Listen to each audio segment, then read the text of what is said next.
سال 610 تھا۔ مہینہ رمضان کا تھا۔ مکہ کے اوپر پہاڑوں میں جبل نور نام کے پہاڑ کے ایک تنگار میں ایک شخص تنہا بیٹھا تھا۔ ان کا نام محمد ابن عبداللہ صلی اللہ علیہ وسلم تھا۔ ان کی عمر 40 سال تھی۔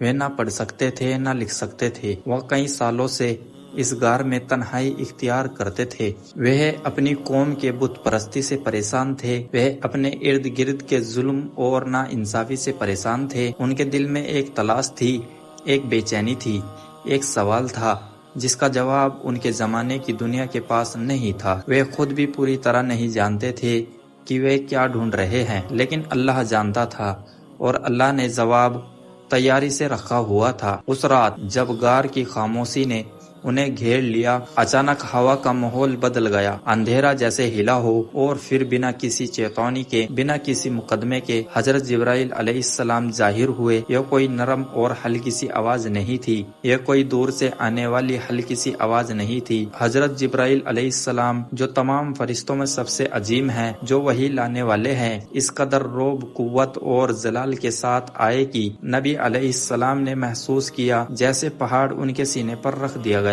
جبرائیل علیہ السلام نے نبی علیہ السلام سے فرمایا، اقرا یعنی پڑھو۔ نبی صلی اللہ علیہ وسلم نے جواب دیا، میں پڑھنا نہیں جانتا۔ جبرائیل علیہ السلام نے انہیں مضبوطی سے تھاما، پھر دوبارہ فرمایا، اقرا۔ یہ 3 مرتبہ ہوا۔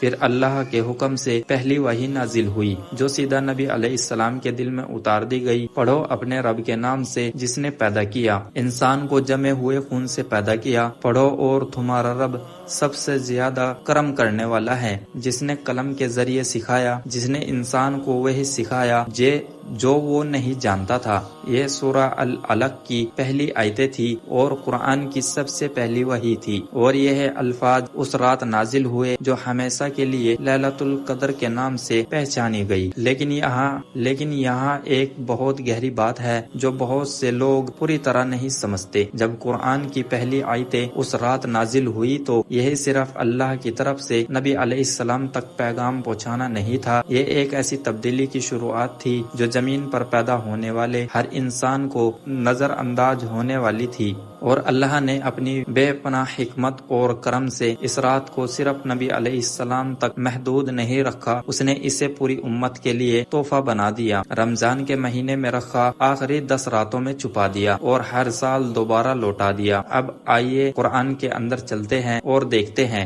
کہ اللہ نے اس رات کے بارے میں کیا فرمایا۔ سورہ القدر میں اللہ تعالیٰ فرماتا ہے، بے شک ہم نے اسے شب قدر میں نازل کیا، اور تمہیں کیا معلوم کہ شب قدر کیا ہے؟ شب قدر 1000 مہینوں سے بہتر ہے۔ اس میں فرشتے اور روح اپنے رب کے حکم سے ہر کام کے لیے اترتے ہیں۔ یہ رات سلامتی ہی سلامتی کی ہے، طلوع فجر تک۔ صرف 5 آیتیں، صرف 5، لیکن ان 5 آیتوں میں معانی کا ایسا سمندر ہے کہ صدیوں سے علماء اس میں غوطہ لگا رہے ہیں اور اب تک اس کی گہرائی پوری طرح نہیں سمجھ سکے۔ بے شک ہم نے اسے شب قدر میں نازل کیا۔ سب سے پہلے یہاں ہم کا لفظ سمجھنا ضروری ہے۔ یہ اللہ تعالیٰ اپنی شان اور جلال کے لیے جمع کا لفظ استعمال کر رہے ہیں، یعنی اب جو بات آنے والی ہے یہ بہت بڑی ہے، بہت اہم ہے۔ پھر فرمایا، ہم نے اسے نازل کیا۔ اس سے مراد قرآن یعنی قرآن لیلۃ القدر میں نازل ہوا۔ مفسرین نے اس بات کی گہری وضاحت کی کہ قرآن پورا کا پورا لوح محفوظ سے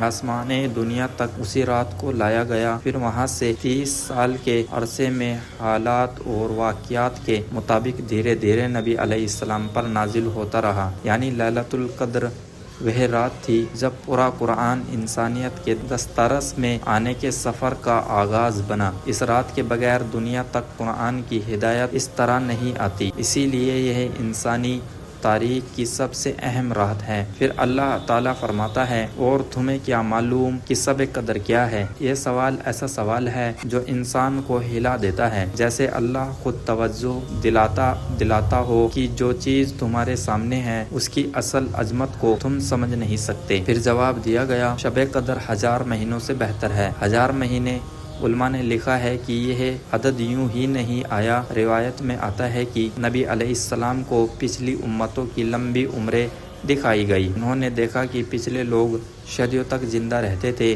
ان کے پاس نیک اعمال جمع کرنے کے لیے بہت لمبا وقت ہوتا تھا، جبکہ نبی علیہ السلام کی امت کی عمریں زیادہ لمبی نہیں ہوگی، اکثر لوگ 60، 70 یا 80 سال کے آس پاس، تو پھر یہ امت ان لمبی عمر والوں کے برابر کیسے آئے گی؟ اللہ نے اپنے کرم سے اس امت کو ایک ایسا تحفہ دیا جو کسی اور امت کو اس انداز میں نہیں ملا۔ ہر سال ایک رات جس کا عرض 83 سال سے بھی زیادہ عبادت سے بہتر ہے، اور یہ نمبر 83 صرف ہمارے سمجھنے کے لیے نمبر ہے، ورنہ یہ 83 سال سے بھی کئی گنا زیادہ عرض والی رات ہے، یعنی جس نے لیلۃ القدر کو پا لیا اسے کئی زندگیوں کے برابر عرض مل گیا۔ پھر وہ آیت آتی ہے جو دل کو لرزا دیتی ہے، اس میں فرشتے اور روح اپنے رب کے حکم سے ہر کام کے لیے اترتے ہیں۔ صحیح مسلم میں اس طرح کی روایت ملتی ہے، لیکن اس کے باوجود مومن کو صرف ایک رات پر بھروسہ کر کے باقی سب چھوڑ دینا نہیں چاہیے۔ ذرا اس منظر کو دل میں لائیے۔ حدیث اور تفسیر میں آتا ہے کہ فرشتوں کی تعداد اتنی زیادہ ہے کہ انسان اس کا اندازہ نہیں لگا سکتا، کیونکہ نبی علیہ السلام نے ہمیں آخری 10 راتوں میں تلاش کرنے کو کہا ہے۔ نبی علیہ السلام نے اس رات کی ایک نشانی بھی بتائی کہ اس کے بعد والی صبح سورج تیز چمکنے والی کرنوں کے بنا نکلتا ہے، نرم، ہلکا اور سکون والا۔ بہت سے لوگوں نے یہ نشانی دیکھی ہونے کی بات کی ہے، لیکن سب سے اہم بات نشانی دیکھنا نہیں بلکہ رات میں اللہ کے سامنے خود کو پیش کرنا ہے۔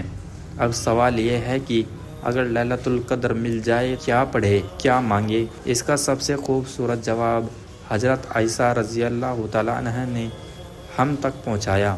انہوں نے نبی علیہ السلام سے پوچھا، یا رسول اللہ، اگر مجھے لیلۃ القدر مل جائے تو میں کیا کہوں؟ نبی علیہ السلام نے ایک چھوٹی سی دعا سکھائی جو پوری امت کے لیے ہمیشہ کا خزانہ بن گئی۔ اللہم انک عفو تحب العفو فاعف عنی، یعنی اے اللہ، بے شک تو بہت معاف کرنے والا ہے، معاف کرنے کو پسند کرتا ہے، تو مجھے معاف کر دے۔ نبی علیہ السلام چاہتے تو جنت مانگنے کو کہہ دیتے، شہد مانگنے کو کہہ دیتے، رزق مانگنے کو کہہ دیتے، دشمنوں پر فتح مانگنے کو کہہ دیتے، یہ سب اچھی چیزیں ہیں، لیکن انہوں نے سب سے اوپر معافی مانگنے کی تعلیم دی۔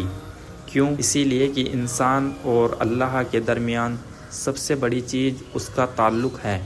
اگر یہ تعلق گناہوں سے بوجھل ہو تو دنیا کی بہت سی کامیابی بھی دل کو سچا سکون نہیں دے سکتی، لیکن اگر بندہ اس رات سچی معافی پا لے تو وہ آنے والے سال میں ایک نئی صفائی کے ساتھ داخل ہوتا ہے۔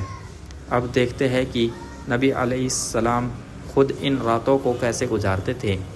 حضرت عائشہ رضی اللہ تعالی عنہا فرماتی ہے کہ جب رمضان کے آخری 10 دن آتے تو نبی علیہ السلام اپنے کمر بند مضبوط کر لیتے، پوری طرح جاگتے اور اپنے گھر والوں کو بھی جگاتے، یعنی آرام کا وقت نہیں ہوتا تھا۔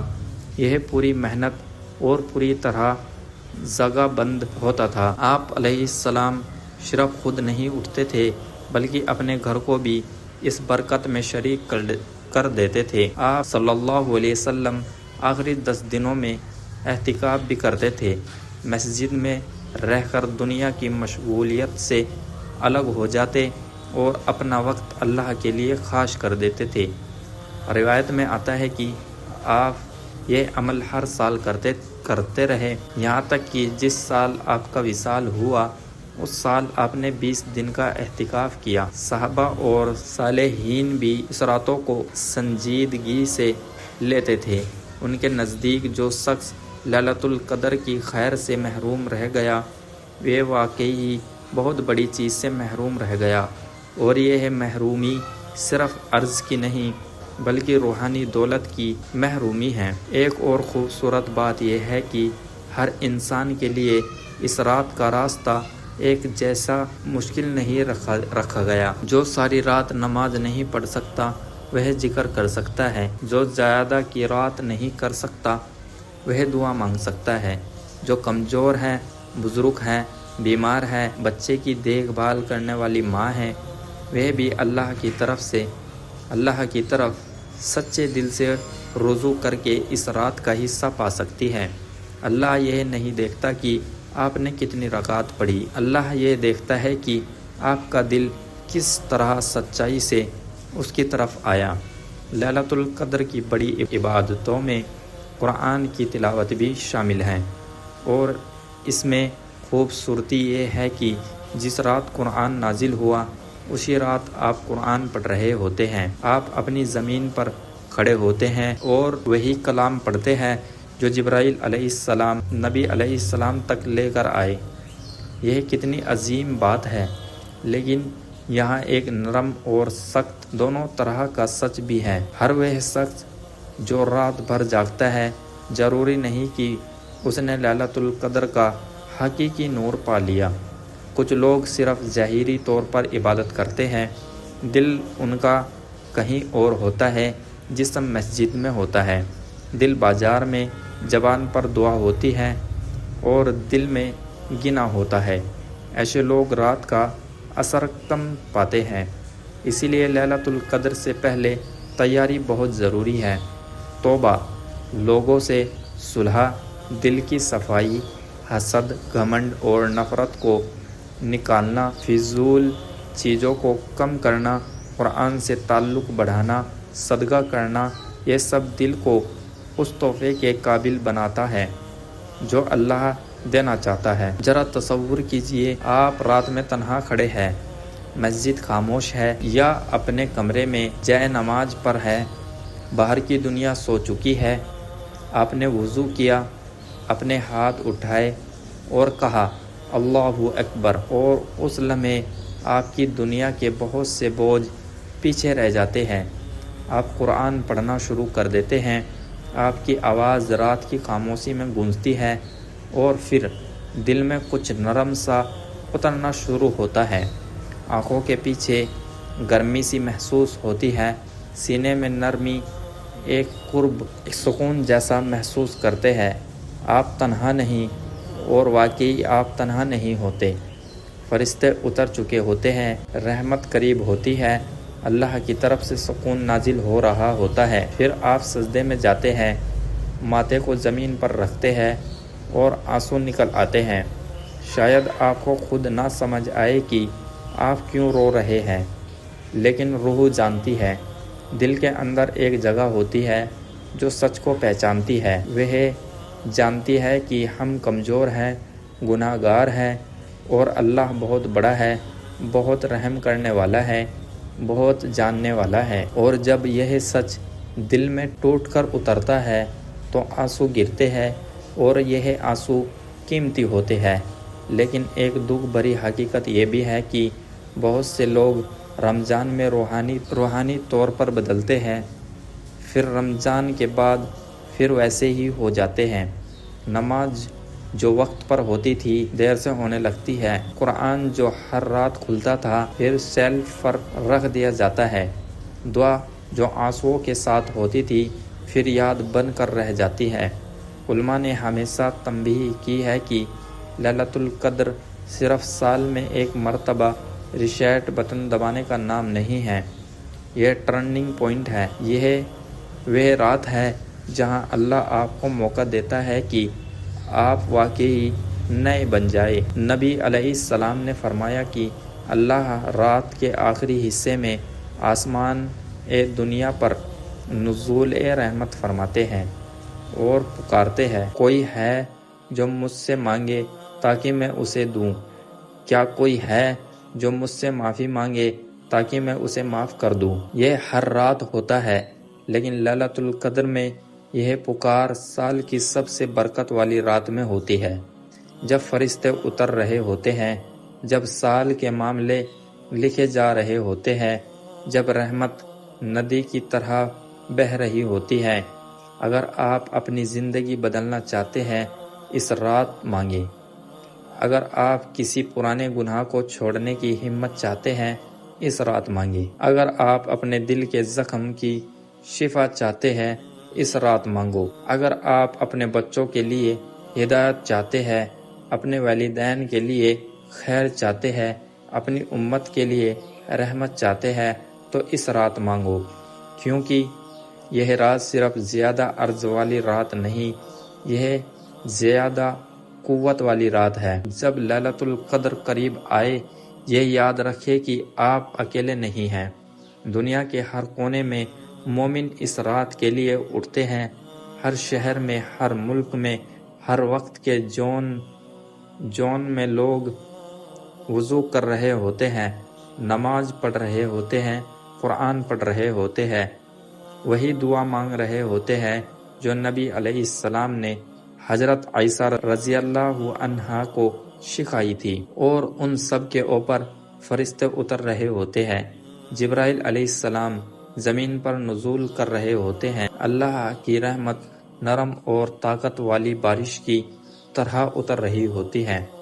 ابھی بھی وقت ہے، ابھی بھی وقت ہے، رمضان ہر سال آتا ہے، لیلۃ القدر آخری راتوں میں چھپی ہوتی ہے، ہر سال انتظار کرتی ہے کہ کون اسے ڈھونڈے گا، لیکن زندگی کی کوئی گارنٹی نہیں۔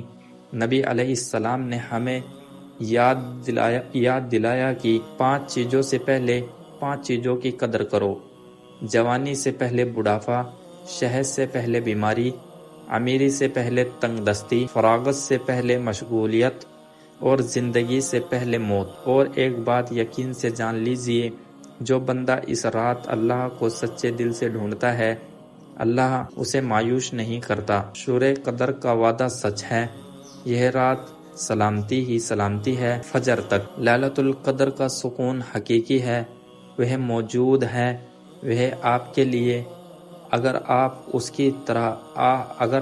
کی طرف ہاتھ بڑھائے، اور اگر آپ نے اس رات کا صرف ایک لمحہ بھی سچی عبادت میں پا لیا، ایک آنسو بھی اللہ کے لیے بہا دیا، ایک سجدہ بھی دل سے کر دیا، تو یہ ہے آپ کی پوری زندگی بدلنے کے لیے کافی ہو سکتا ہے۔ اللہ ہم سب کو لیلۃ القدر تک پہنچائے۔ اللہ ہمیں اس رات کھلے دل سے، اٹھے ہوئے ہاتھ اور روتی ہوئی آنکھوں کے ساتھ کھڑا ہونے کی توفیق دے۔ اللہ ہمیں ان لوگوں میں شامل کرے جنہیں اس رات اس کی پوری معافی مل جاتی ہے۔ اللہ آنے والے سال کو ہمارے لیے روشنی، ہدایت اور اپنے قرب کا سال بنا دے، اور اللہ ہمیں آخرت میں نبی محمد صلی اللہ علیہ وسلم، تمام انبیاء علیہ السلام اور تمام صالحین کے ساتھ جنت میں جمع کرے، آمین۔